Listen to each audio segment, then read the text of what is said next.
네, 경기도가 주최하고 경기콘텐츠진흥원이 주관하는 행사 경기 크리에이터즈 랜선 위크에 오신 것을 환영합니다. 네, 반가워요 여러분. 델림이에요.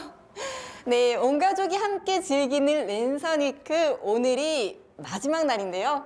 네, 마지막 날인 오늘은 직장인분들을 위한 시간을 아주 알차게 준비를 했습니다. 네, 혹시 회사에서 듣고 있거나 회사에서 일하고 있어서 못 듣는데요 라고 하시는 분들도 계시더라고요. 그래서 다시 보기도 준비되어 있으니까요. 걱정하지 마시고 또 놓치신 분들은 다시 보기로 꼭꼭 시청을 해주시면 좋을 것 같습니다. 네, 우선 제 소개를 드릴게요. 물론 아시는 분들도 계시겠지만 또 잘 모르시는 분들도 계실 것 같아요. 네, 저는 유튜브에서 금융 관련 컨텐츠를 여러분들에게 알기 쉽게 풀어서 설명을 해드리는 금융, 경제, 재테크 크리에이터 딜림입니다. 반갑습니다. 네, 제가 이게 금융을 하게 된 이유가 사실은 제가 은행원 출신이거든요. 은행에서 굉장히 장기간 근무를 했었고, 이제 은행에서 나와서 이제 여러분들에게 좀 금융 지식을 좀 쉽게 알려드리면 여러분들이 돈을 조금씩 모으는데 좀 도움이 되지 않을까 해서 이렇게 올리기 시작한 게 이렇게 여기까지 왔습니다, 여러분. 그래서 오늘 라이브로 여러분들과 즐겁게 또 돈에 대한 이야기, 또 경제에 대한 이야기, 여러분들이 어떻게 하면 월급을 조금 더 모을 수 있을지 그런 부분에 대해서 조금에서 많이 모을 수 있는 방법까지 다양하게 얘기를 해볼 거니까요. 채팅창에 자유롭게 적어주시고요. 그리고 벌써부터 채팅이 올라오는데 또 첫 댓글은 읽어드려야죠, 여러분. 자, 오늘 월급날이에요 라고 하셨는데 네, 오늘 20일입니다. 보통 20일, 21일이 월급날이 굉장히 많죠. 네, 여러분들 이 월급날, 여러분들이 받고 있는 월급날 이게 다 의미가 있는 날인 거 혹시 아셨나요? 이 월급이 5일, 10일, 뭐 20일, 21일, 25일 이렇게 많이 분포가 되어 있어요. 근데 월급을 왜 딱 한 날만 정해서 받지 않을까라는 생각 혹시 해본 적 없으셨나요? 네, 아무래도 같은 날 다 주면 전산이 마비돼요, 여러분. 그래서 이제 기간별로 이렇게 다르게 월급을 주다 보니까 이제 뭐 공무원 분들은 또 뭐 5일, 뭐 10일, 일반 회사 직장인들이 20일, 21일 이렇게 다 받게 되었습니다, 여러분. 모르셨죠? 자, 뭐 이거는 꼭 아셔야 되는 얘기는 아니지만 또 월급에는 이런 비하인드 스토리가 있었습니다. 자, 그래서 나의 작고 소중한 월급을 어떻게 굴리나요? 라고 하셨는데 여러분들이 또 많이 궁금해 하시는 내용들이 있죠. 자, 그래서 오늘은 월급 200만 원, 뭐 200만 원보다 작으신 분들도 있으실 거고 200만 원을 조금 더 넘기신 분들도 계실 텐데 이 월급을 가지고 1년 동안 어떻게 하면 돈을 좀 알차게 잘 불려볼까? 이런 거에 대해서 얘기를 한번 해볼까 해요. 자, 또 댓글을 잠깐 볼까요? 네, 델림입니다. 네, 반갑습니다. 델림이다 해주셔가지고. 네, 마스크 귀엽다고요? 특별히 주문 제작해주셨어요. 이렇게 여러분들과 소통을 조금 더 자유롭게 하기 위해서. 요즘 마스크를 끼고 다니면 좀 멍하게 이렇게 잘 다니는데, 이건 너무 보여가지고 표정이 보여서 좀 표정을 예쁘게 하고 있어야 돼요. 자, 오늘 월급날인데 자동이체로 연결해서 돈이 막 빠지네요. 그렇죠, 여러분. 그래서 오늘은 여러분들이 월급 통장에서 이렇게 월급이 스쳐 지나가는 것을 방지하는 그런 방법들까지도 이야기를 해볼 거니까요. 또 제가 이야기를 해드리는 걸 듣고 또 여러분들이 나 이거 궁금했어. 아니면 나 이런 거 있었는데 라고 자유롭게 얘기를 해주시면 또 재밌게 얘기를 나눌 수 있을 것 같아요. 자, 여러분들이 가장 궁금해하시는 질문 중에 하나가 우리가 월급을 받잖아요. 월급은 이제 잠깐 통장 스쳐 지나가는 거라고는 하지만 또 해마다 세우는 계획이 있죠. 이제 연말도 다가오고 나 이거 이제 돈을 좀 모아야겠는데 월급의 몇 %를 저축을 해야 돼요? 라고 굉장히 많이 물어보세요. 자, 제가 정해드리면 그렇게 넣으실 건가요? 자, 못 넣으시죠? 이건 정말 사람마다 달라요. 제가 은행에 있을 때 정말 많은 사회 초년생들, 그리고 정말 10대부터 70대, 80대, 제 고객 중에 100세 넘는 분도 계셨어요. 102세였나 105세인 고객분까지 계셨는데 정말 다양한 분들을 만나봤었는데 정말 다 달라요. 이렇게 제가 월급의 반을 뚝 잘라서 넣으세요 라고 말씀을 드리면 참 편하고 좋겠지만 사람마다 상황이 다 다르잖아요. 뭐 부모님 집에서 같이 거주를 하는 경우도 있을 거고 뭐 지방에서 올라와서 아니면 뭐 다른 지역이 너무 멀어서 이렇게 월세를 얻어서 이제 거주를 하시는 분들도 계실 거예요. 이렇게 기본적으로 주거비가 크게 나가고 나면 급여 200만 원 받는 거에서 뭐 월세 50, 60씩 내고 나면 나머지 140만 원에서 살아야 되는데 제가 월급의 반을 넣으세요라고 100만 원을 훅 떼고 나면 40만 원으로 한 달 교통비 써야 되죠. 뭐 식비 써야 되죠. 여러 가지 공과금 써야 되죠. 좀 모자라잖아요. 그래서 제가 이렇게 특정 비율을 딱 말씀드리진 않고 여러분들이 받으신 월급 안에서 어떻게 하면 조금 더 본인이 소비를 줄이면서 조금 더 알차게 모을 수 있는지 그런 부분들에 대해서 참 많이 상담을 해드렸던 것 같아요. 그래서 기본적으로 이렇게 하려면 본인이 얼마를 쓰는지 알아야 돼요. 내가 얼마를 쓰고 있고 꼭 나가야 되는 고정 비용 이거를 제외한 나머지 금액에서 내가 얼마를 모을 수 있는지 그걸 먼저 체크를 하시는 게 중요해요. 그래서 보통 이제 통장 있고 월급 들어오고 카드 가지고 다니면서 그냥 이렇게 자유롭게 끌고 나중에 통장에 돈이 없네 이제 월급날이 기다리게 되는 거죠. 이렇게 되면 안 된다는 거예요, 여러분. 이렇게 하는 게 맞다는 게 아니라. 그래서 여러분들이 월급에서 얼마가 나오고 있는지 먼저 체크를 한 다음 이제 여러분들이 월급 안에서 이제 얼마를 모아봐야겠다 이런 계획을 세야 되는데 그런 건 먼저 적어보셔야 돼요. 제가 어떻게 해드릴 수 있는 게 아니라 여러분들이 직접 손으로 적으세요. 제가 온라인 가계부나 이런 것들도 추천을 드렸었는데 그냥 그거는 한 일주일, 이주일 보다가 나중에 그냥 푸시 알람이면 꺼버리거나 알람 자체를 아예 꺼버려요. 그래서 체크가 안 돼요, 도저히. 그래서 이거를 꼭 매달 꼭꼭 하시라는 게 아니라 한 두세 달 정도만 이렇게 해보면 또 단순하잖아요, 의외로 사람들이. 그래서 나만의 생활 패턴이 보여요. 아, 내가 카페에서 많이 쓰는구나. 내가 먹거리 좀 많이 쓰는구나. 아니면 나 옷 사는데 돈 많이 쓰는구나. 이런 게 딱 보여요. 그럼 거기에서 조금씩 조정을 해나가면서 일주일에 한 번, 아니면 뭐 3일에 한 번 이렇게 본인의 소비 습관을 체크를 한 다음 이제 줄일 수 있는 부분을 찾는 거죠. 그렇게 해서 점차적으로 줄여 나가고 나머지 금액을 저축을 하시면 돼요. 근데 돈을 좀 빨리 모으고 많이 모으고 싶다 하시는 분들은 50에서 70% 정도를 추천을 해드리기는 해요. 근데 이제 그 금액을 좀 줄일 수 있는 범위가 좀 많으면 70%까지 저축을 추천드리고 좀 없다 하시는 분들은 50%까지 제가 추천을 드려요. 절반 정도는 모으시기를 추천을 드려요. 물론 안 되는 경우에는 뭐 40, 30 내려오긴 합니다, 여러분. 자, 댓글이 어떤 게 있는지 한번 볼까요? 제가 저 혼자만 너무 얘기를 하는 것 같아서 자, 맞아요. 전 너무 가난해요. 월세 요즘 많이 나가죠.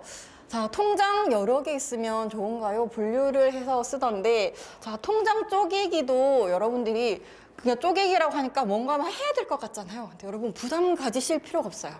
왜냐면 월급을 우리가 받을 때 기본적으로 통장 꼭 있어야 되잖아요. 근데 그렇게 통장에 월급이 쓱 들어왔는데 여기에서 공과금도 나가고 내가 쓰는 돈도 나가고 뭐 적금도 나가고 펀드도 나가고 이렇게 하면 내가 어디에 얼마를 쓰는지 모르잖아요. 그래서 이거를 통장을 좀 분리를 해서 이제 관리를 하는 게 통장 쪼개기의 핵심이에요. 그러니까 우리가 생각했을 때 뭐 책상 같은 데, 서랍 같은 데 보면 그냥 한 서랍에 뭐 내 물건 다 넣어 놓으면 어디에 뭐가 있는지 막 찾기 어렵잖아요. 근데 제일 위에 서랍에는 내가 자주 쓰는 물건, 밑에 서랍에는 내가 뭐 나의 간식을 넣어 놓는다거나 그때 자주 안 쓰는 물건 이렇게 여러 군데 우리가 분류를 해서 넣어 놓잖아요. 돈도 똑같아요. 이렇게 나눠서 넣어두시면 내가 주로 지출 통장, 내가 얼마 쓴지 궁금해. 그 통장만 열어보면 지출이 나오겠죠? 뭐 며칠부터 며칠까지 넣어가지고 내가 출금 내역을 또 따로 또 찾아가지고 이렇게 보면 굉장히 머리가 아프잖아요. 그래서 내가 어떻게 쓰는지 이제 그 금액만 먼저 보고 나머지는 이제 또 돈을 모으는 통장, 그리고 뭐 비상금 통장 이렇게 여러분들이 따로 관리를 하시면 돼요. 그런데 처음부터 다 통장 쪼개기 해야지. 그래서 통장 5개를 쭉 만들어요. 그래서 나름 이제 여기도 걸고 저기도 뭐 빠지는 통장하고 비상금 통장하고 해요. 근데 넣다 보니까 귀찮아. 그럼 또 안 넣어. 그냥 월급 통장에 그냥 놔두는 거죠. 자, 그렇게 되면 안 돼요, 여러분. 그래서 처음부터 통장 쪼개기를 한다고 막 5개를 만들어 놓으시라는 걸 추천을 하는 게 아니라 우선 월급 통장, 월급을 받잖아요. 이렇게 한두 달은 신나게 한번 써보세요, 여러분. 이렇게 쓰고 이제 나중에 아까 제가 가계부 써보라고 말씀을 드렸잖아요. 그래서 거기서 이제 분류를 해요. 아, 내가 좀 돈을 조금 이제 남네? 써보니까 한 달에 한 10만 원, 20만 원 남네라고 하실 수 있잖아요. 근데 안 남는데 하시는 분들 또 계시죠. 네, 그래 돈이 남아야 돼요, 여러분. 그래서 돈이 남으면 이제 그 돈을 어디에 보관해 볼까? 비상금 통장? 비상금 통장 뭘 만들지? 입출금 통장? CMA 통장? 뭘 넣어볼까? 이렇게 고민을 해보시는 거예요. 그래서 이자를 조금이라도 주는 CMA 통장에 넣어봐야겠다. 그러면 그 통장을 만들어서 나머지 10만 원, 20만 원씩 남는 건 거기에 넣어두시는 거예요. 거기에 넣어두시고 또 돈이 또 아꼈어요, 내가. 커피를 뭐 2번 마실 거 1번을 마시고 옷을 하나 살 걸 안 사고 이렇게 해서 그럼 나 매월 10만 원씩 적금을 넣어야겠다. 적금을 들면 또 통장이 하나가 또 생겨요. 이렇게 차차차차 하나씩 내가 뭐가 필요한지 여러분들이 파악을 하셔서 하나씩 하나씩 넣다 보면 나에게 필요한 통장 쪼개기 포트폴리오가 완성이 됩니다. 재테크 책에서 보여주는 통장 쪼개기는 이렇게 나눠서 하시면 편리합니다. 참고하세요지 꼭 이렇게 하셔야만 합니다는 아니에요. 그래서 뭐 적금 통장이 2개, 3개가 될 수도 있고요. CMA 통장이 2개, 3개가 될 수도 있어요. 나 생활비 CMA에서 쓸래요. 비상금도 CMA에서 모을래요. 그럼 CMA 통장이 2개가 되는 거예요. 이렇게 통장을 5, 6개 쓸 수도 있고요. 나 복잡한 거 싫어요 하시면 통장 3개만 간단하게 만들어서 쓰셔도 됩니다. 그건 본인의 자유입니다. 그래서 이렇게 돈을 좀 나눠서 관리하면 돈이 내가 얼마를 쓰고 얼마를 모으고 비상금은 얼마나 모아놨는지 이렇게 돈의 흐름이 한눈에 쫙 보이니까 통장 쪼개기를 하는 거예요. 저도 마찬가지로 통장 쪼개기를 하지 않고 그냥 한 통장에서 다 쓰면 저도 뒤죽박죽 엉망진창이에요. 그래서 이렇게 나눠서 써보면 좀 내 돈의 흐름이 보이고 나의 소비 패턴도 좀 명확하게 볼 수 있기 때문에 통장 쪼개기를 추천을 드리는 이유입니다. 자, 통장 쪼개기를 왜 해야 하는지 그리고 어떻게 해야 하는지 조금 이해가 되시나요? 자, 댓글도 보도록 하겠습니다. 제가 이게 유튜브로 라이브를 안 하다가 이렇게 경기도와 또 좋은 기회가 돼가지고 이렇게 라이브를 진행하게 됐는데 또 많이들 와주셨어요. 자, 마스크 완전 신박하죠? 되게 예쁘죠? 자, 그리고 커스터마이징은 아니고 준비를 해주셨어요. 저에게 특별히. 자, 그렇게 해서 남는 게 없으면 어떡해요? 네, 제가 아까 우려하던 바가 있습니다. 네, 남는 게 없으면 이제 다음 달부터 남겨야지. 자, 어디서 남길까를 고민을 하셔야 돼요. 나 커피 많이 마시나? 나 화장품 샀는데 돈 많이 쓰나? 옷 샀는데? 아니면 뭐 뭔가를 본다거나 뭔가 취미생활이 있다거나 어디에서 쓰는지. 자, 여러분 통장을 켜고 자, 내가 어디 쓰는지 지금부터 적으세요. 이건 솔직히 적는 방법밖에 없어요. 제가 저도 가계부를 써보고 여러분들이 쓰시는 마음이 어떤 건지 저도 당연히 관리를 하지만 그래서 가계부를 써봤는데 정말 며칠 안 쓰다 그냥 안 보더라고요. 그래서 이게 소용이 없구나. 이게 좀 약간 힘들어도 품을 팔아서 이걸 적으면서 스스로 반성을 하면서 형광펜도 좀 긋고 줄도 좀 긋고 이렇게 해야 되는구나. 여러분 가계부력에서 다꾸처럼 예쁘게 안 하셔도 돼요. 그냥 막 갈겨서 적으셔도 돼요. 그렇게 카테고리 이렇게 그리다 보면 지출이 제일 커요. 이만큼. 그럼 여기서 어디를 줄여야 되겠다. 이렇게 하나씩 제외를 하고 꼭 나가야 되는 건 제외를 하고 남는 항목들은 이건 내가 꼭 줄여야 하는 항목, 내가 조금 더 줄여볼 수 있는 항목들이다 라고 생각을 하시고 그 부분은 이제 조금씩 줄여 나가야 돼요. 근데 이게 한 번에 안 돼요, 여러분. 이거 한 번에 하기 힘들어요. 내가 쓰던 게 있어서 매일 마시던 커피를 자 이제 오늘부터 커피 끊겠습니다. 한 달 동안 끊으면 카페인 금단 현상이어서 안 돼요, 여러분. 그래서 이걸 뭐 매일 한 잔 먹던 걸 이틀에 한 잔 먹어봐야 되겠다. 하루에 2잔을 먹으면 하루에 한 잔을 먹어봐야 되겠다. 뭐 믹스 커피로 대체를 해봐야 되겠다. 이렇게 여러 가지 방법을 찾으셔가지고 그렇게 조금씩 줄여나가시면 돼요. 자, 찐팬이에요. 이선유님, 가족인가? 감사합니다. 어쨌든 저도 정말 여러분들이랑 이렇게 얘기를 하고 또 편안하게 얘기를 해서 저만 편한가요? 네, 편안하게 얘기를 해서 너무 좋아요. 1년 전부터 제 채널에 되게 오래된 구독자분들이 많으세요. 오랫동안 지켜봐 주시고 또 구독 취소도 하지 않고 계속 봐주셔가지고 너무너무 저도 좀 편안하고 가족같이 느끼고 그렇습니다. 자, 월급날 보기 딱 좋은 컨텐츠 이미 다 스쳐 지나가지 않았나요? 자동이체에 빠져서 카드 이체일이 아직 며칠 남으셨던 분들은 돈을 꼭 부여잡고 있으셔야 돼요. 카드값 내야 되기 때문에. 자, 은행에서 추천해주는 펀드 상품 드는 게 좋을까요? 이건 반반이에요, 여러분. 펀드 얘기는 은행에서 추천해주는 건 솔직히 말씀을 드리면요. 여러분과 저만의 비밀인데요. 은행에서 추천해주는 펀드는 반은 프로모션 상품일 수 있고요. 반은 이제 그 은행원의 그 선호도에 따라서 추천을 해 주실 수도 있어요. 그래서 여러분들이 딱히 나 이런 펀드 가입하고 싶어요 라고 말씀을 해주신 걸 아니면 은행원분께서 본인이 생각하기에 나 이 펀드 수익이 날 것 같고 괜찮아요 라고 생각을 해서 몇 가지 추천을 해줄 수도 있고 그리고 또 은행에서 이번 주엔 이 펀드를 한번 판매를 해보는 건 어떨까요? 라고 제안을 해줘요. 그래서 그런 펀드일 수도 있고요. 물론 이게 뭐 트렌드에 뒤처졌다거나 수익률이 나쁘다거나 이런 게 아니라 최근 수익률이 좋은 상품들 위주로 추천을 해주지만 이게 수익을 보장하진 않아요, 여러분. 그래서 펀드도 조금 이해를 하고 여러분들이 투자를 하셔야 해요. 그래서 설명을 자세히 들어보고 이게 적어도 이게 좀 어느 종목이 들어가는 펀드인가요? 펀드가 우리가 주식을 사고 팔잖아요. 회사에 제가 투자를 하고 거기에 대해서 뭐 배당이나 아니면은 그 주식의 가격이 올랐을 때 팔면 제가 돈을 버는 거예요. 수익이 나는 건데 펀드 같은 경우에는 그런 게 난 너무 어렵고 못하겠어요. 저 시간도 많이 없고 못하겠어요 하면 펀드는 그 펀드 운용사에서 이렇게 펀드 안에 구성을 해요. 예를 들어서 만약에 뭐 삼성이 주 테마인 펀드다 이러면 뭐 삼성 SDI, 뭐 삼성 바이오로직스, 삼성전자 이렇게 넣어가지고 주식에 직접 투자를 대신 해서 이제 거기서 나오는 수익을 여러분들에게 펀드 수익률로 돌려주는 상품이에요. 그래서 펀드를 추천하면 그냥 저 펀드 들러왔는데요. 펀드 추천해 주세요. 네, 그럼 제가 뭘 추천해 드려야 될까요? 그냥 펀드 가입이 목적이 돼서는 안 되고 좀 뭔가 투자를 해보고 싶은데 나 좀 삼성 이쪽에 투자를 해볼까? 아니면 요즘 굉장히 뭐 핫한 뭐 바이오주라든지 아니면 여러분들이 관심을 가지는 뭐 테크주라든지 뭐 IT 뭐 아마존 뭐 테슬라 뭐 애플 굉장히 많잖아요. 알파벳 구글의 뭐 회사 알파벳도 있고 그래서 해외 주식 펀드 관련 뭐 투자를 해볼까? 국내 해볼까? 이렇게 하나 정도는 관심을 가지고 있는 종목을 얘기를 하시고 혹시 그런 쪽에 투자되는 펀드 없나요? 이렇게 접근을 하셔서 그 중에서 수익률이 괜찮았고 좀 내가 봤을 때 요런 컨셉을 가지고 투자를 하는 펀드구나. 이렇게 펀드도 다 같은 펀드가 아니에요. 컨셉이 다 있거든요. 좀 성장하는 거에 더 비중을 크게 실른다거나 아니면 이 회사가 워낙 크니까 수익성이 좋을 거라고 생각해서 좀 그런 쪽으로 많이 투자를 하는 펀드 상품도 있어요.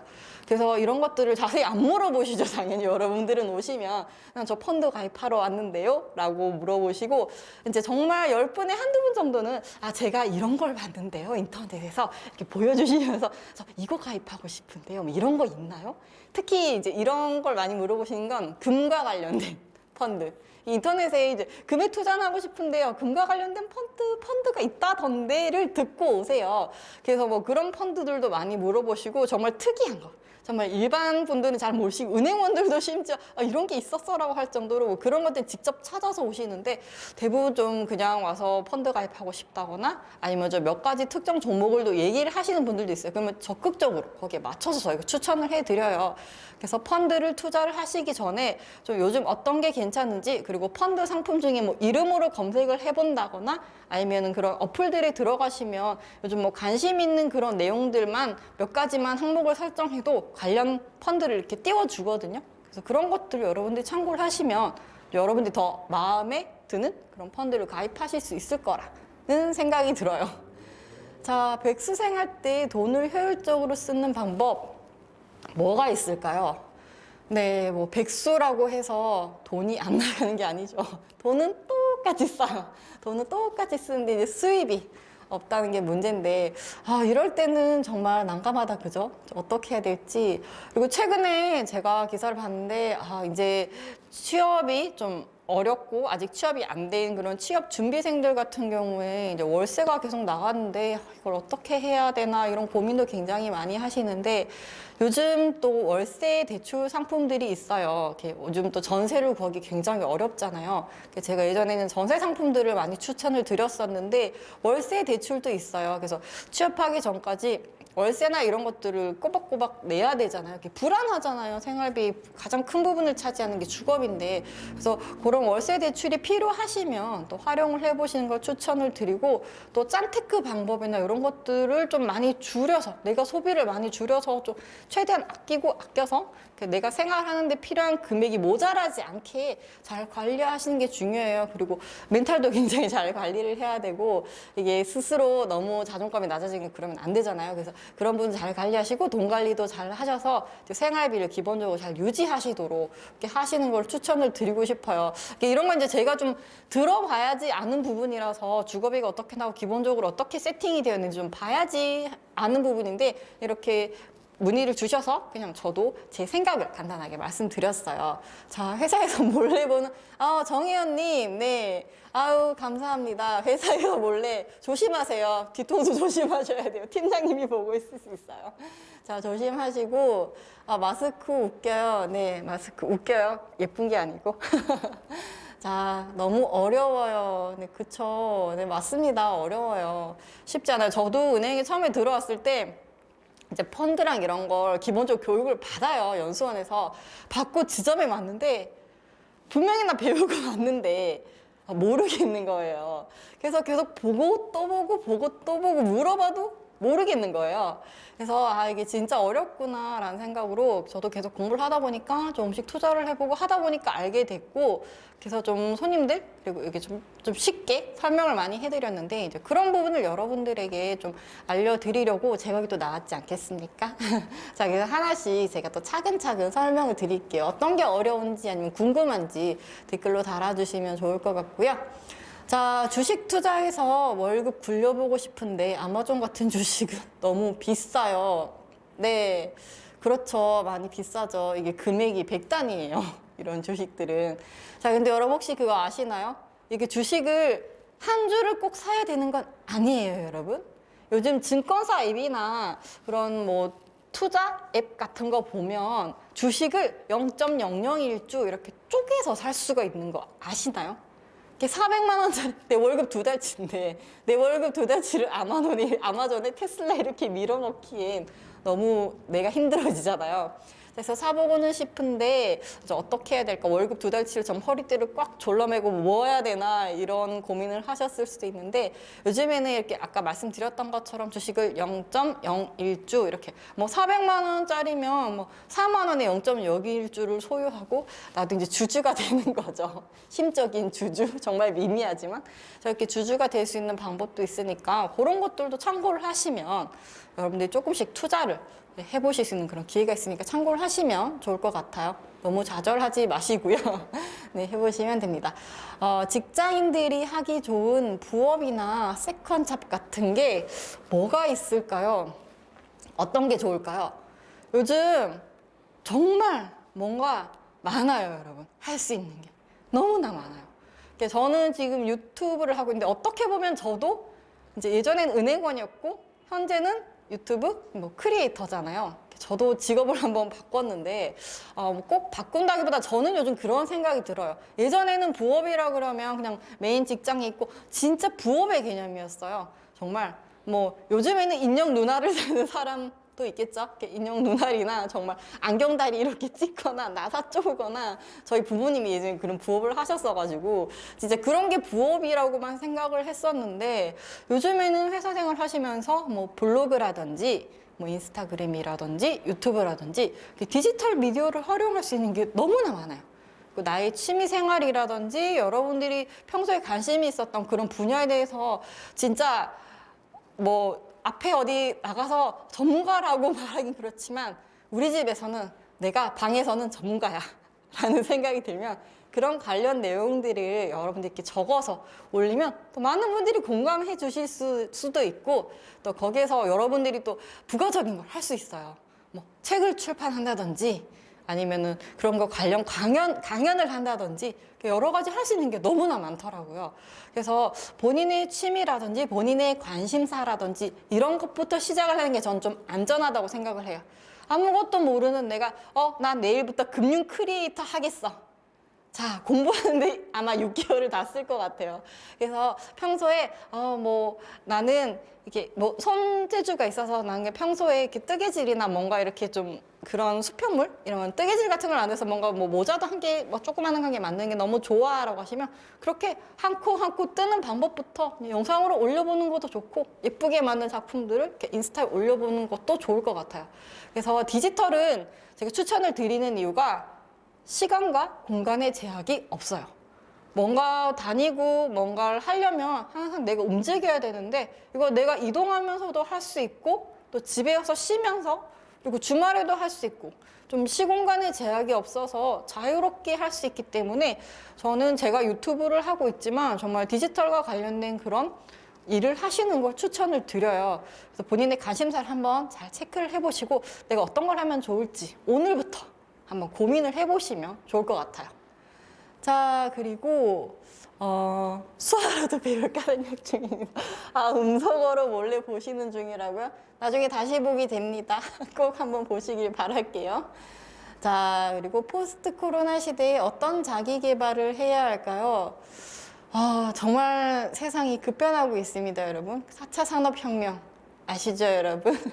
그래서 제가 말씀드린 것처럼 너무 많은 것들이 변하고 있어서 이거 재테크인데 뭔가 인생 강의를 하고 있는 느낌이 드는 이유는 저만 그런가요?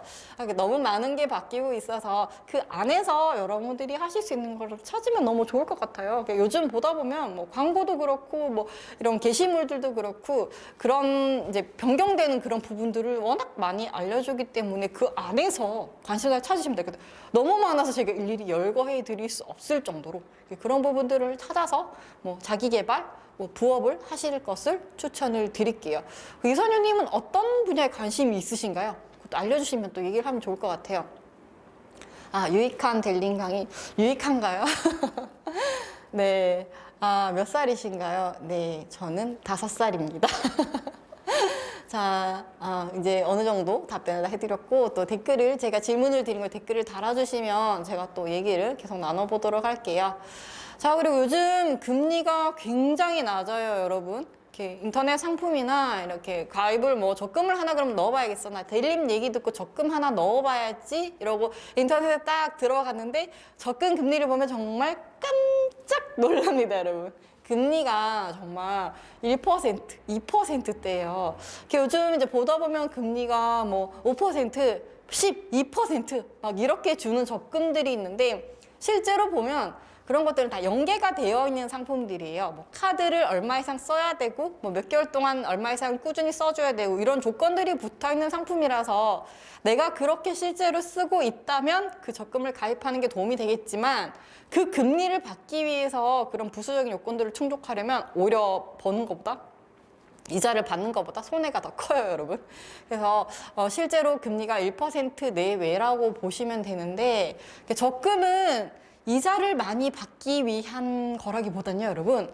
그냥 돈을 모으기 위한 하나의 그냥 수단, 장치라고 생각을 하셔야 될 것 같아요. 이게 50만 원짜리 적금을 뭐 1년 동안 정말 제가 12달이죠, 1년은. 12번을 넣는 거니까. 그렇게 넣어도 이자가 12만 원 정도? 밖에 안 돼요, 여러분. 치킨을 찾는 게 나아요. 치킨을 덜 먹고 다른 걸 찾는 게 훨씬 이자보다 더 많이 벌 수가 있어요. 그래서 적금 이걸 왜 해요? 요즘 같은 시대에 누가 적금해요? 주식하지라고 얘기를 많이 하시는데 돈을 우선 모아서 어느 정도 내가 필요할 때 쓸 정도는 모아야 돼요. 아무것도 모르는데 그냥 덥석 투자를 해서 나중에 환불해 주세요라는 게 있어서 정말 마음 아프게 봤거든요.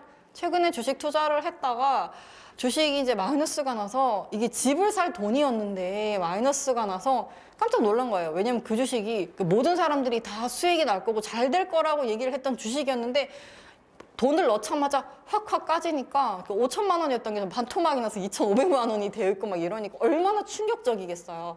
그래서 저는 아무것도 모르고 그냥 투자를 하는 게 더 위험하다고 생각을 해요. 투자는 여러 가지 재테크 방법 중에 하나예요, 여러분. 투자만 있는 게 아니에요. 그 투자와 관련된 걸 얘기하시는 분들은 잘 알거나 본인이 이게 가장 좋은 투자 방법이라고 해서 본인이 가장 잘 알고 자신 있는 걸 추천을 해주는 거지. 여러분 모두 투자하세요. 100% 투자하세요. 올인하세요는 아니에요, 여러분. 재테크는 돈을 벌거나 다른 부수적인 그런 이익을 가지고 오는 목적이기도 하지만 재테크, 내 돈을 잘 지키고 불려나가는 것도 재테크예요, 여러분. 이건 사람마다 다 달라요, 여러분. 내가 적극적으로 막 투자를 해서 나는 100만 원 넣어서 200만 원 만들고 싶어 라는 사람이 있는 반면 100만 원을 넣고 10,000 원만 손해를 받아 잠이 안 와, 잠 못 자겠어. 꿈에서 자꾸 막 마이너스 10,000원, 마이너스 10,000원 떠올라와 이런 사람들이 있단 말이에요. 그런 분들은 하시면 안 돼요. 정신건강이 안 좋아요. 그래서 무조건 한다고 해서 따라가는 게 아니라 본인에게 맞는 투자 방법을 선택을 하셔야 되는데 그 중에 하나도 적금이에요, 여러분. 그래서 적금을 잘 돈을 모아서 나중에 전세금, 뭐 보증금 이렇게 좀 다양하게 쓸 수 있는 그런 자본을 미리 만드셔야 되기 때문에 그렇게 적금을 잘 활용하실 것을 추천을 드려요. 자, 그리고 이 질문도 진짜 많은데, 자, 비상금 통장, 이거 적금 통장으로 해야 돼요? 라고 하시는데, 우선 적금에는 여러 가지 종류가 있는데, 여러분들이 자유롭게 뭐 10,000원, 20,000원 내가 넣고 싶을 때 내가 원하는 금액으로 넣을 수 있는 적금 상품도 있습니다. 그런데 이제 비상금이라는 건 말 그대로 정말 급할 때 써야 되잖아요. 그래서 저는 적금 통장보다는 이제 돈을 자유롭게 입출금할 수 있는 통장으로 추천을 드리는데, 이제 이게 또 비상금인데 1년 내내 비상이 없었어. 1년 내내 나 그 돈 급하게 쓸 일이 없었어. 이럴 수도 있잖아요. 입출금 통장에 돈을 넣어 놓으면 이자가 거의 없다고 보시면 돼요. 정말 0.1%? 뭐 통장 가끔 정리하거나 통장 내역을 보다 보면 이자 원가라고 해가지고 여러분들 뭐 1,200원, 1,365원 이렇게 들어오는 게 있죠. 그게 여러분들 통장에 넣어뒀던 돈의 이자예요. 정말 적어요. 이건 버스비도 안 돼요. 그래서 저는 입출금 통장보다는 CMA라고 요즘 또 많이 들어보셨죠. 이게 CMA 통장은 이게 증권사의 이제 입출금 통장과 같은 그런 용도라고 생각을 하시면 되는데, 이제 여기 돈을 넣어두시면 매일 이자를 드려요. 요즘은 0.4%, 0.5% 정도인데 은행보다 수익이 조금 높은 정도? 근데 이제 은행 입출금 통장과 이 CMA 통장의 차이는, 이제 CMA 통장은 아무래도 증권사에서 이제 개설을 할 수 있는 통장이다 보니까 은행처럼 이렇게 원금을 보장해주거나 그런 상품이 아니에요. 이자가 너무 적기는 한데 이것도 어느 정도 수익을 드리는 상품이기 때문에 네, 원금이 보장되는 상품은 아니고, 그런데 마이너스가 안 난다, 100%안 나요라고 말씀 못 드리지만 굉장히 안정적인 곳에 투자를 해서 이걸 넣는 걸 불안해 하시는 분들이 있어요. 이렇게 처음 넣을 때 이거 너무 손해 안 나요? 이거 너무 마이너스 나는 거 아니에요? 굉장히 막 부들부들 떠시는 분들이 있어요. 모르니까, 처음 하니까 너무 걱정되잖아요. 저 역시도 그랬거든요. 그래서 근데 여기 굉장히 안정적인 곳에 이제 투자를 하는 거다 보니까 여기에 넣어두시고, 이렇게 이건 돈을 또 어떻게 쓰느냐? 여러분, 증권사 CMA도 체크카드를 만들 수가 있어요. 체크카드도 혜택들이 요즘 많더라고요. 그래서 뭐 할인이라든지 아니면 뭐 여러분들 포인트로 돌려주는 그런 카드라든지 이런 혜택들이 있으니까 그 CMA 통장을 만들면서 체크카드도 만들어서 여기에서 생활비를 쓰셔도 되고, 아니면 비상금을 차곡차곡 모아뒀다가 쓰셔도 됩니다. 그래서 비상금 통장은 입출금보다는 CMA를 추천을 드리는데, 그래서 저 불안해서 못 쓰겠어요 하시는 분들은 일반 적금 통장에 넣어두셨다가 뭐 깨서 쓰시거나 아니면 정말 잠깐 써야 된다 그러면 그걸 담보로 대출을 받으실 수도 있어요. 그래서 그렇게 대출을 받아서 활용하시는 방법도 추천을 드리도록 하겠습니다. 자, 여러분들 저축만 해서 먹고 싶은 거 사고 싶은 게 너무 많아요. 여러분, 우리가 아는 그 맛이에요. 옷 입어도 유행 지나면 못 입어요. 자, 시간이 지나면 다 쓰레기가 됩니다, 여러분. 그래서 저는 그냥 교복처럼 그때 유행하는 거, 그때 시즌에 그냥 한 번씩 사서 매일 그것만 입어요. 그렇게 입고 또 유행이 바뀌거나 계절이 바뀌면 또 하나 사서 교복처럼 계속 입고. 자, 그렇게 하고 있습니다. 자유적금이 좋겠지요? 네. 정기적금이랑 별로 차이가 안 나요, 요즘 이자가. 그래서 자유적금 하시는 거 저는 괜찮다라고 생각을 해요. 0.1%, 뭐 0.2% 정도 차이밖에 안 나기 때문에 저는 자유적금 괜찮습니다. 자, 그리고 아두 챌린지 다시 해주세요. 이게 아두 챌린지가 뭐냐면 여러분들이 적금을 넣어라 했는데 적금을 너무 안 넣으셔가지고 제가 강제로 여러분들과 같이 했던 챌린지인데, 같이 적금을 같은 날 다 가입을 해가지고 자, 매주 여러분들이 적금 넣으시는 거 제가 인증을 받은 적이 있어요. 그래서 여러분들 이런 것도 필요하시면, 하고 싶으시면 또 열심히 또 여러분 적어주시면 아두 챌린지 다시 한번 기획을 해보도록 하겠습니다. 자, 그리고 입출금이 들어오는 그 돈의 정체를 알게 되었네. 네. 이 돈 뭐지? 누가 넣어준 거지? 라고 하셨죠. 네, 이자였습니다. 은행에서 주는 이자. 그리고 만약 통장 개설하실 때 요즘엔 다 인터넷으로 하시죠. 근데 이게 제가 은행에 있을 때 이게 보통예금, 저축예금 이렇게 두 가지 종류가 있는데 이자가 조금 더 붙는 건 저축예금이에요, 여러분. 저축예금. 돈이 쌓일 것 같은 이름이죠. 저축예금에 꼭 가입을 하시면 됩니다. 자, 그리고 퇴직 후 퇴직금 받은 것도 그냥 통장에 묵혀두는 게 좋을까요? 이건 통장에 그냥 넣어두시기보다는 뭐라도 넣으셨죠. 뭐 예금이라든지 아니면 조금 더 약간 너무 공격적이지 않은 어느 정도 안정적이면서 살짝 투자를 할 수 있는 뭐 채권형이라든지 이런 상품에 넣으시는 게 좋을 것 같아요. 이게 퇴직금이 이게 나중에 연금식으로 받는 거면 아무래도 아직 시간이 많이 남았다 보니까 여러분들이 연금으로 받을 때까지 훨씬 오래 기다려야 되잖아요. 지금보다 한 10년, 20년씩 기다려야 될 텐데 그럴 거면 약간 투자형에 돌리는 것도 나쁘지 않을 것 같아요. 제가 퇴직연금 상품을 저도 가입을 하고 있을 거 아니에요. 근데 이게 주기가 있어요. 이렇게 수익이 나서 10%, 15%까지 올라갈 때도 있고 지금은 마이너스더라고요. 이렇게 떨어질 때도 있고 또 그렇게 있다가 나중에 또 경기가 좀 또 올라가고 이렇게 주기 파도처럼 파형을 그리더라고요.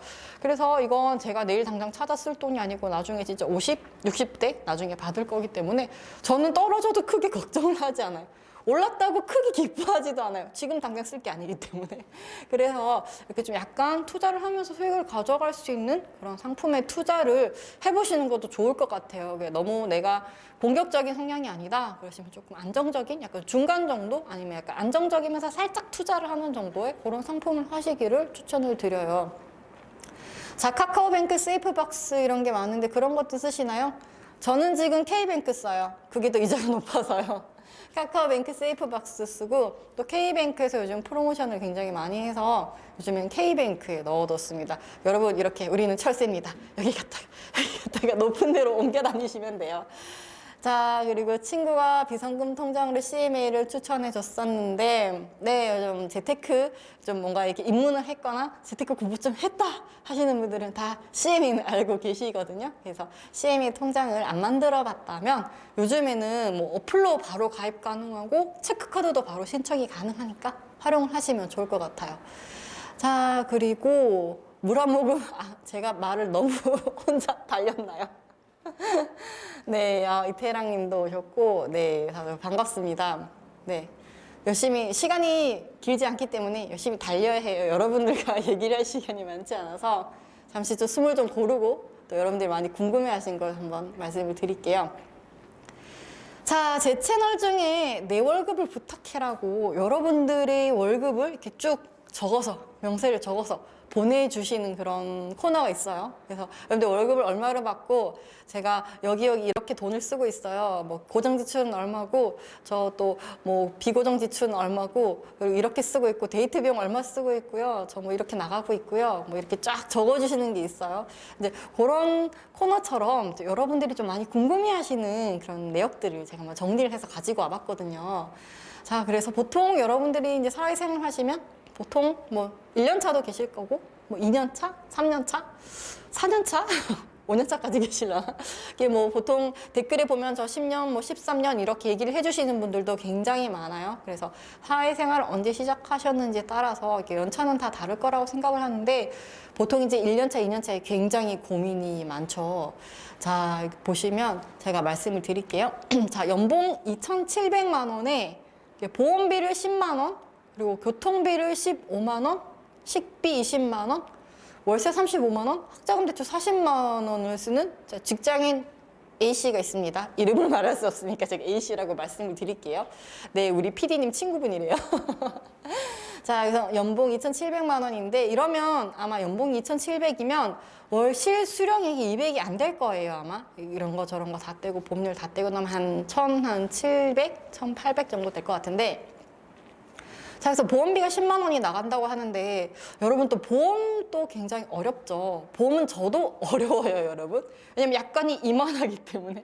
자, 이거를 다 읽고 가입을 못 하시는 분 예전에 한 분 봤어요. 공신 강성태님. 예전에 약관 읽다가 보험 가입을 못 하신대요. 본인은 그걸 다 알아야겠다면서. 그래서 예전에 그런 분을 한번 본 적이 있었는데 이 약관은 은행원들도 다 읽지 않습니다, 여러분. 은행원들도 어려워서 읽지 않는데 필요한 내용 요즘 간추려서 나오기도 하고 또 그림으로 나오기도 해요. 워낙 어려워하고 놓치는 부분이 많아서 나중에 문제가 많이 생기다 보니까 그래서 이런 보험 약관들을 꼼꼼히 살펴보시고 가입을 하셔야 되는데 이거는 좀 추천해 주세요라고 사회초년생 어떤 거 해야 돼요? 추천해 주세요라고 많이 말씀을 하시는데 본인이 어떤 부분에서 가장 걱정이 많은지 걱정하는 부분에 대해서 가입하기를 추천을 드리는데 저는 꼭 한 가지를 해야 된다고 하면 저는 실비, 의료비와 관련된 그런 보험을 하시기를 추천을 드려요. 실비보험은 실제로 내가 병원에 다니면서 들었던 보험료에 대해서 이제 보상을 해준 그런 보험이고요. 이제 우리가 실비보험을 착각하고 있는 게 이제 종합보험이라고 있어요. 종합보험은 실비보험과 다른 보장을 해주는 게 포함된 말 그대로 종합적인 보험이에요. 그래서 이런 종합보험을 하게 되면 금액이 이제 10만 원, 15만 원씩 나와요. 깜짝깜짝 놀래죠. 보험이 왜 이렇게 비싸요라고 하는데 좀 보장해주는 게 많아서 그렇게 비싸다 보니까 여러분들이 이제 좀 그런 종합보험을 가입 안 하셔도 실비보험을 가입을 하셔도 충분히 보장을 받을 수가 있어요. 그래서 금액적인 부분이나 이런 것들 여러분들이 그냥 보험 설계사분에게 요청을 해서 저 가입하고 싶어요 하고 그냥 두지 마시고요. 좀 한 번쯤 꼼꼼하게 읽어보시고 모르겠다. 여러분 그러면 물어보시면 됩니다. 물어보면 다 알려주세요. 아, 요건 요런 내용이고요. 자, 그래도 모르겠다. 이거 사람들이 많이 하나요? 라고 물어봅니다. 그러면 당연히 많이 합니다. 라고 얘기하실 수도 있지만, 아, 이건 이런 사유 때문에, 아, 이런 사람들은 좀 넣고요. 이런 사람들은 빼기도 합니다. 라고 얘기를 하세요. 그래서 여러분들이 좀 궁금한 내용을 하나하나 물어가면서 공부를 하시면 여러분들이 나중에 가입을 하실 때 앞으로 보험을 또 가입하실 일이 생겼을 때 조금 더 이제 정보가 쌓였으니까 더 잘 가입할 수 있겠죠. 처음이 조금 어렵지만 여러분들 하나씩 이렇게 공부를 하시면서 보험 금액을 너무 크게 가져가실 필요 없다라는 말씀을 드리는 거예요. 그래서 이런 부분 조금 줄이면서 가입을 하시면 되고, 보험은 너무 많이 넣어도 여러분 돈이 너무 많이 나가요. 보험은 중간에 해지하게 되면 그 금액을 다 받을 수가 없거든요.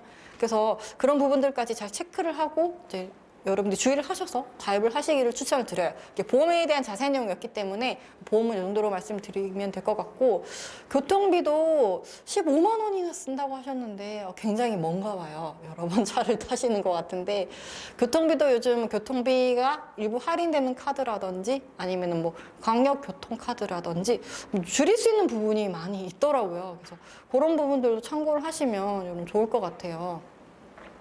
자, 잠깐 댓글을 한번 볼까요? 아, 환율 얘기 이건 좀 이따 하고 실비보험 들고 싶은데 어떤 걸 따져봐야 하나요?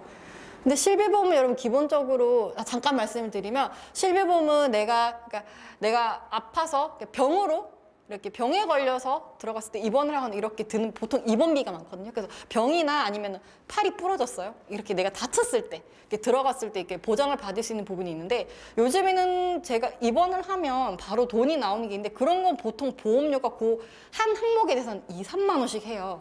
그러니까 이거 두 개를 들면 6만 원이잖아요. 네, 그래서 비싸죠. 자, 근데 이게 가장 도움을 많이 받는데, 근데 이게 좀 약간 의견이 갈리긴 해요.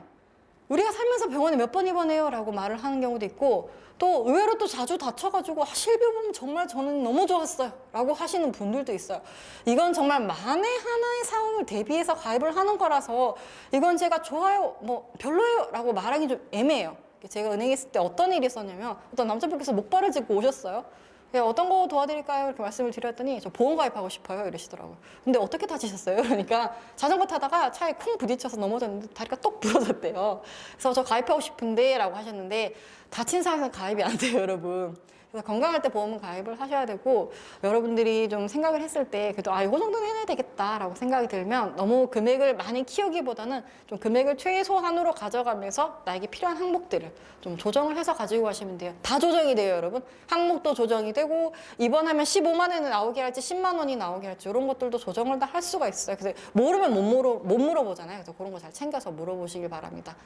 자, 그리고 뭐 식비 20만 원, 월세 35만 원, 월세 정말 네 슬픕니다. 월세. 지금 전세가 너무 없어가지고, 또 월세를 사회초년생들이 살기 쉽지 않죠. 왜냐면 목돈이 들어가니까. 그래서 이 전세를 정부에서 빌려주는 경우가 있어요 여러분. 특히 중소기업에 재직하시는 분들은 1.2%, 그리고 버팀목 전세대출 이런 것들을 활용을 하시면 여러분들이 정말 싼 이자에 큰돈을 빌릴 수가 있거든요. 문제 지금 전세가 없어서 문제인데, 나중에 전세를 구하시게 되면 그런 대출들을 활용하시면 월세 금액보다 훨씬 줄여서 이자를 내실 수가 있기 때문에 이런 부분도 참고를 하시면 너무너무 좋을 것 같습니다. 자, 그리고 댓글을 다시 한번 볼까요? 좀 달러 환율이 낮아서 헌택하는 분들도 많던데 달러 좀 지금 좀 사둘까요? 헌택은 어떻게 생각하시나요? 저는 달러를 모은 지 10년 넘은 것 같아요. 저는 달러가 떨어지면 그냥 10만 원도 사고, 돈이 좀 있으면 50만 원도 사고, 이렇게 계속 사모았어요, 저는. 그래서 달러는 좀 장기적으로 가지고 간다라고 생각을 하고 있고요. 그리고 달러를 단기로 샀다가 팔았다가도 해봤는데 이게 달러는 따로 세금이 없어가지고 이게 우대만 잘 받으면 이게 최대한 좀 수익을 남길 수 있거든요. 그래서 저는 그렇게 봤는데 그렇게 하면 너무 피가 말라서 안 될 것 같아요, 여러분. 달러를 사고 봤는데 매일 환율을 보고 있어요, 실시간으로. 네, 계속 보고 있어서 좀 그렇기보다는 좀 떨어졌을 때 장기적인 관점으로 투자를 하는 개념으로 이렇게 떨어졌을 때 조금씩 오늘 10원 떨어졌네? 5만 원치 사놓을까? 이렇게 달러가 얼마 안 하잖아요. 그래서 인터넷으로 요즘 바로 살 수도 있고 또 100% 환율 우대를 해주는 경우도 있어서 그렇게 100% 해준 데서 소액으로 조금씩 사 먹으시는 것도 추천을 드려요. 이게 환율 우대를 받으면 은행에서 일정 부분 이제 환전을 해주면서 이제 이익을 남기는 부분인데 그런 걸 아예 안 남기고 그냥 환전을 해주는 거예요, 여러분. 그래서 100%를 찾아서 꼭 가입을 하시기를 추천을 드립니다. 자, 실비보험 얘기는 우리 오래 했으니까 실비보험 댓글도 해주셨는데 실비보험밖에 안 들었는데 막 이거 저거 들어야 한다는 어른들도 계세요. 나이가 여러분 이게 저는 보험에 대해서 좋게만 생각하지는 않지만 나쁘게도 생각하지 않는 게 젊을 때는 누구나 건강하고 튼튼해요. 근데 이렇게 나이가 들고 아프고 병원에 갈 일이 많으면 돈을 아무래도 많이 지출하게 되니까 그럴 때는 보험이 진짜 효자예요. 제가 어디서 그걸 느꼈냐면 은행에 이제 연세 많으신 50대, 60대, 70대 어르신 분들이 계시잖아요. 아무리 자식이 많아도 돈을 딱 주는 곳은 보험사밖에 없어요. 자, 아유 아프셨네요. 50만 원, 100만 원 이렇게 주니까 정말 어른들이 보험이 효자야 이런 얘기 굉장히 많이 하시더라고요. 그래서 지금은 괜찮지만 나중을 생각해서 여러분들 가입을 하시는데 이제 그때 되면 또 돈의 가치가 바뀔 수도 있잖아요. 지금 우리가 1,000원 주고 사탕 한 개 사 먹을 수 있지만 그때는 2,000원을 주고 사 먹어야 될 수도 있기 때문에 보험은 항상 논란이 많아요. 지금 가입해도 그때 돼선 돈의 가치가 떨어져서 그만큼 할까라는 얘기를 많이 하시는데 여러분들의 선택입니다. 여러분들이 고민을 해보시고 그래도 나는 할래요 라고 하시면 본인에게 맞는 최적의 보험 상품을 찾아서 가입을 하시면 좋을 것 같아요. 보험 얘기가 조금 길어졌는데 자, 정기예금 1천만 원 만기되는데 이자는 낮지만 다시 정기예금으로 넣어야 할까요? 이자가 너무 낮아요. 이거는 여러분들이 지금 당장 쓰실 거 아니시면 조금 소액이라도 약간 ELS나 ELD나 약간 투자를 할 수 있는 그런 상품으로 한번 해보시는 것도 좋을 것 같아요. 그런 것들도 잘 활용을 하시면 좋을 것 같아요. 자, 그리고 주택청약은 은행별로 다양하던데 여러 은행 가입해서 들어도 되는 게 주택청약은 1인 1계좌예요. 여러 개 가입 못해요. 전 금융기관별로 딱 한 개만 가입을 할 수 있고 상품 다 똑같아요. 그래서 본인이 거래하시는데 가입을 하셔도 됩니다. 네, 라이브 자주 하도록 하겠습니다. 프리랜서는 연말정산 어떻게 해야 할까요? 프리랜서는, 연말정산 얘기도 드릴 건데요. 연말정산 얘기를 하고 프리랜서 연말정산 얘기를 잠깐 할까요? 자, 연말정산이 이제 다가오고 있죠, 여러분. 이제 해가 이제 점점 이제 마지막을 향해 달려가고 있습니다. 자, 연말정산. 자, 이게 13월의 월급이라는 별명으로 우리를 굉장히 설레게 만들었었는데, 최근 몇 년 동안 폭탄이 되어서 돌아오고 있죠. 자, 나 월급을 한 달치 더 받나 했더니 한 달치 월급을 다시 반납하게 되는 상황이 옵니다, 여러분. 자, 연말정산 여러분들이 구체적으로 뭔지 정확하게, 구체적으로 아시나요? 자, 연말정산이라는 건 우리가 1년 동안 월급을 받잖아요? 근데 여러분, 올해 연말까지 여러분들 원래 얼마 버실 거예요? 얼마 버는지 아실 수 있나요? 모르잖아요. 그래서 나라에서 임의로 세금을 떼요. 임의로 세금을 다 뗀 다음에 자, 1월 1일부터 12월 31일까지 싹 다 받고 난 다음에 내년 1월에 자, 당신이 얼마를 받았는지 저에게 알려주세요 라고 해요. 그래서 그 월급 명세를 쭉 알려줘요. 내가 받은 것뿐만 아니라 내가 쓴 거 모두 싹 다 1년 동안 내가 받은 월급, 소비한 거, 그리고 내가 뭐 가입했던 금융상품들 싹 다 얘기를 해줘요. 그러면 이제 계산을 다시 합니다. 계산을 해서 세금을 더 내셨네요. 돌려드리겠습니다. 라고 하면 13월이 월급이 되는 거고요. 계산을 또 해요. 덜 내셨네요. 자, 그럼 세금 주세요. 다시 가져갑니다. 자, 그럼 폭탄이 됩니다, 여러분. 자, 그래서 연말정산을 여러분들이 아직 미혼이시거나 사회초년생 분이시거나 그런 분들은 연말정산에 대해서 크게 생각하지 않으실 거예요. 그러니까 회사에서 자, 서류 내세요 하면 네, 서류 내고 회사에서 자, 뭐 연말정산 완료됐습니다. 예, 이렇게 하시겠죠. 자, 그런데 연말정산을 조금 더 체계적으로 할 필요가 있어요. 미혼이나 사회초년생들이 관심이 없는 이유는 나에게 해당되는 항목이 그렇게 많지 않아서예요. 왜냐면 연말정산은 내가 가족을 얼마나 부양하고 있는지, 그리고 내가 얼마나 돈을 썼는지, 어디에 썼는지, 그리고 어떤 금융상품을 가입하고 있는지, 그리고 내가 대출을 냈으면 대출에 대한 이자를 내고 있는지, 여러 가지 항목들을 보는데, 사회초년생들은 그냥 월급을 받고 기본적으로 주거비 나가고 그리고 뭐 그냥 카드 쓰고 끝이에요. 할 게 없어요. 자, 이거 누구 얘기냐? 제 얘기입니다. 저도 그랬어요. 정말 뭐 이렇게 내라고 했는데 뭐 낼 게 없는 거예요. 한 장이면 끝났는데. 근데 막 옆에 기혼자 선배들은 이만큼씩 내는 거예요. 한 뭉치씩. 뭘 그렇게 내세요? 라고 하면 가족들 서류에 의료비에 막 정산한 서류를 한 뭉치씩 내는 거예요. 자, 그래서 이거를 나랑 상관없으니까 저 몰라도 돼요 라고 넘기시면 안 되고, 아, 요런 항목들도 있구나, 요런 걸 활용을 하면 되는구나, 요거를 아시면 여러분들이 훨씬 도움이 될 것 같아요. 자, 그래서 연말정산은 여러분들이 하실 때 어떻게 하시느냐. 자, 1월이 되면 회사에서 서류를 내라고 합니다. 자, 그 서류를 내는데 1월이 되면 서류를 냈는데 이제 그걸 어디서 조회를 하냐면 여러분들이 국세청 사이트에 들어가시면 그거를 조회를 하실 수가 있어요. 그거를 조회를 하시면 신용카드 썼던 거, 뭐 현금 영수증 같은 경우에는 이제 여러분들이 번호를 등록해 두시면 국세청에서 자동으로 조회를 해줘요. 그래서 그런 서류들을 쫙 출력을 해서 요즘에는 바로 그냥 온라인으로 전송을 하기도 하더라고요. 아니면 그거를 다운을 받아가지고 담당자분에게 보내주시면 돼요. 보내주시면 그걸 이제 정리를 해가지고 이제 나라에 제출을 하면 그 2월 달에 월급 받을 쯤해서 정산을 해서 돌려줘요. 그래서 여러분들이 항목들 알고 계시면 좋은 게, 뭐 내가 부양가족이 있다 그러면 기본 공제가 있어요. 나는 기본적으로 그냥 150만 원을 제외를 해줘요.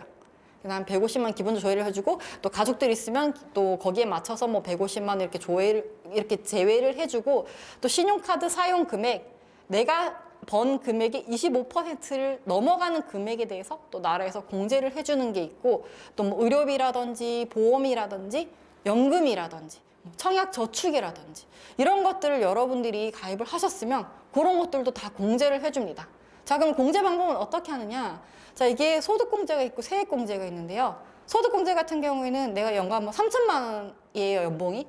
그러면 소득공제 항목들이 있어요. 아까 말했던 뭐 기본공제라든지 이런 금액, 이런 3천만 원이면, 아, 너는 너 혼자 한 몸이 있으니까 자, 150만 원 제외해줄게. 아, 그런데 옆에 또 배우자도 있어. 아, 그럼 150만 원 더 빼줄게. 이렇게 쭉쭉쭉 빼줘요. 그래서 나머지 뭐 2,500만 원에 대해서 이제 세금 계산을 할게. 이렇게 계산을 하는 방식이고요.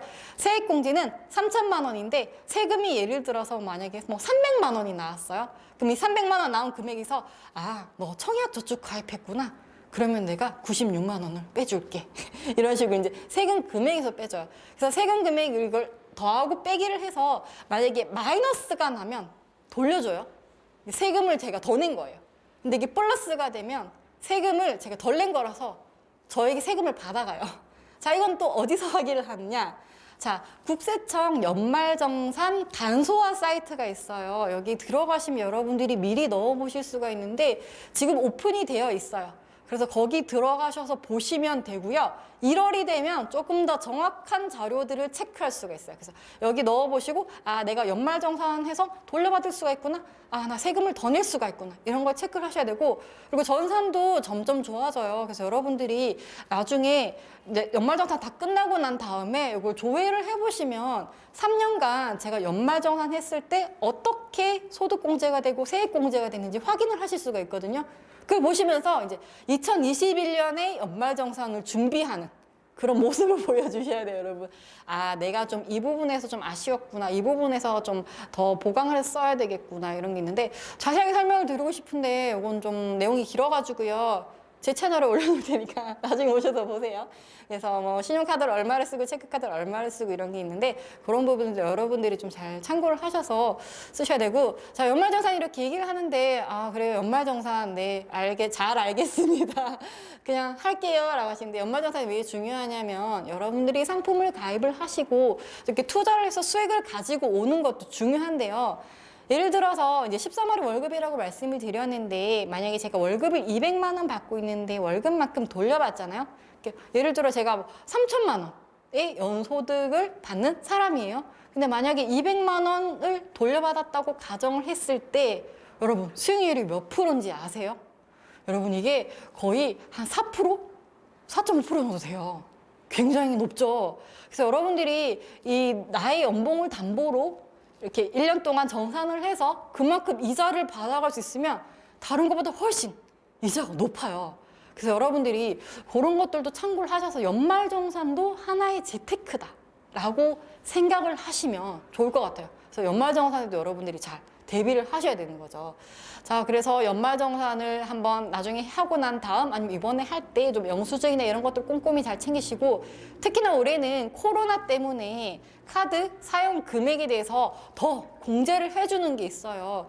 80%까지, 최대 80%까지도 해주기 때문에 올해는 더 많이 돌려받을 수가 있어요. 그래서 여러분들이 그런 점들도 잘 참고를 하시면 도움이 될 것 같습니다.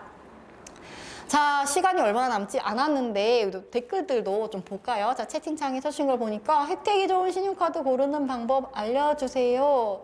아, 저도 정말 신용카드 정말 진짜 철새였어요. 저도 저희 회사에서 나온 신용카드가 많아가지고 신용카드가 한 200~300개나 되는데 저도 이런 거 저런 거 다 써봤는데요. 결국 이게 악순환의 고리예요. 혜택을 받으려고 쓰다 보면 더 쓰게 되고 안 쓰면 혜택을 못 받으니까 또 손해인 것 같고 그렇게 되는데 그래서 저는 예전부터 그렇지만 그냥 캐시백, 적립형 이런 걸도 추천을 드리거든요. 근데 본인이 요즘 뭐 쓰고 있는 게 있다, 뭐 인터넷 할인이 가능한 뭐 카드라든지 아니면 본인이 자주 가는 곳에 할인을 받을 수 있는 카드라든지 이런 거 본인의 그 생활권에서 가장 할인 혜택을 많이 받을 수 있는 그런 카드를 우선적으로 선정을 해서 쓰시면 카드 혜택도 받고 카드도 적정 금액에서 그냥 적당히 활용을 할 수 있는 것 같아요. 그래서 너무 유행하는 카드를 쫓기보다는 좀 본인에게 맞는 카드를 잘 선택을 하셔서 사용 금액이 너무 크지 않는 월 30만 원, 50만 원, 100만 원 요즘 굉장히 다양하거든요. 그래서 너무 크지 않은 금액 한도 내에서 여러분들이 활용을 하실 수 있는 카드가 가장 좋은 카드라고 생각을 해요, 저는. 그래서 신용카드보다는 체크카드를 더 추천을 드리고요. 여러분 신용카드 왜 추천 안 하는지 아시죠? 신용카드를 쓰면 저는 13개월치를 당겨서 쓰고 있는 거예요. 연말정산에서 한 달 받으면 또 써야 돼요. 그래서 신용카드만 추천드리기보단 체크카드, 신용카드를 병행해서 사용하기를 추천드립니다. 물론 연말정산에도 도움이 되고요, 여러분. 자, 매년 해도 어려운 연말정산. 그렇죠. 연말정산 어렵죠. 알고 하시는 분 없어요. 저도 처음엔 모르고 했어요. 근데 나중에 시간이 지나다 보니까 아, 이런 게 있구나 알게 됐고 제가 또 서무를 담당하면서 더 많이 공부를 해서 알게 된 거예요. 자, 글자가 작년까지는 월세였는데 올해 전세라서 소득공제를 받을 수 있을지 모르겠어요. 토해내는 건 아닌지. 월세도 연말정산 소득공제 됩니다. 여러분 알고 계셨나요? 네, 소득이 5,500만 원 이하인 걸로 알고 있어요. 그래서 소득이 그 기준에 되시는 분들은 한 달치 월세 정도는 돌려받으실 수 있기 때문에 이건 집주인분의 동의 필요 없습니다. 계약서 있으시면 되고요. 그 집에 들어가 있는 등본 있으시면 되고요. 그리고 월세를 입금했다는 내역서 있으시면 됩니다. 그 서류를 준비하셔가지고 연말정산할 때 내셔야 돼요. 이거는 전산으로 자동으로 잡아주지를 못해요. 그래서 이건 여러분들이 준비를 해서 연말정산 하실 때 내시고 연말정산 돌려받으시길 바랍니다.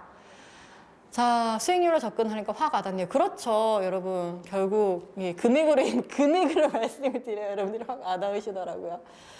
자, 너무 빨리 이제 왔는데 그렇죠. 라이브 또 하도록 하겠습니다. 저도. 자, 그리고 여러분들 뭐 신용카드 영상도 도움이 많이 되고 네, 영상도 좋은 거 많이 올라가니까요. 여러분들 잘 보시고 또 많이 도움을 받으셨으면 좋겠어요. 자, 재테크 하는 방법 참 1시간 너무 짧아서 제가 더 알려드리고 싶은데 좀 많이 알려드렸나 모르겠어요. 저는 재테크가 뭘까라고 생각했을 때 전 참 요리에 비유를 해서 말씀을 드리고 싶어요. 자, 여러분 제가 이렇게 김장 재료를 쭉 드리겠습니다. 자, 김장 해주세요 라고 하면 김장을 할 수 있을까요? 자, 재료를 손질하는 방법부터 어떻게 시간을 얼마나 들여서 어떻게 해야 되는지, 뭐 하루 동안 재놔야 되는지, 배추를 소금에 담가서 재놔야 하는지, 어떻게 버무려야 하는지, 앞으로 이렇게 양념을 발라야 되는지, 뒤로 발라야 되는지 이런 걸 다 배워야 되잖아요. 재테크도 마찬가지예요. 완성된 그런 김장 김치를 보고 바로 그냥 나도 저렇게 할 수 있을까라고 생각을 하는 게 너무 위험한 거란 거죠. 그래서 여러분들이 처음부터 좀 손질하는 방법부터 하나하나 배우면서 재테크를 한다면 내 돈을 잃지 않고 잘 지키면서 재테크를 하실 수 있을 거라는 생각이 들어요. 그래서 요즘 투자 얘기가 굉장히 많은데 나만 안 해. 나만 뒤처지는 것 같아. 나도 해야 될까 투자 이런 걱정을 굉장히 많이 하시는데 지금 잘 하고 계시고요. 하나하나씩 차근차근 모아서 내 돈부터 잘 지키고 그리고 모으고 불린 다음에 같이 투자를 하시면 여러분들의 돈을 잃지 않는 정말 훌륭한 재테크를 하시는 거라는 생각이 듭니다. 자, 오늘 라이브 여러분들에게 좀 많이 유익했으면 좋겠고요. 저는 또 자주자주 라이브를 또 켜도록 하겠습니다. 자, 이제 또 뒤에 장성규 씨와 신사임당님이 나오시거든요. 굉장히 기대가 되는데 이 두 분의 라이브도 시청해 주시고요. 또 경기도 1인 크리에이터 채널도 많이 사랑해 주시길 바랍니다. 오늘의 라이브는 여기까지고요. 저는 다음에 또 좋은 영상으로 찾아뵙겠습니다. 자, 여러분 감사합니다.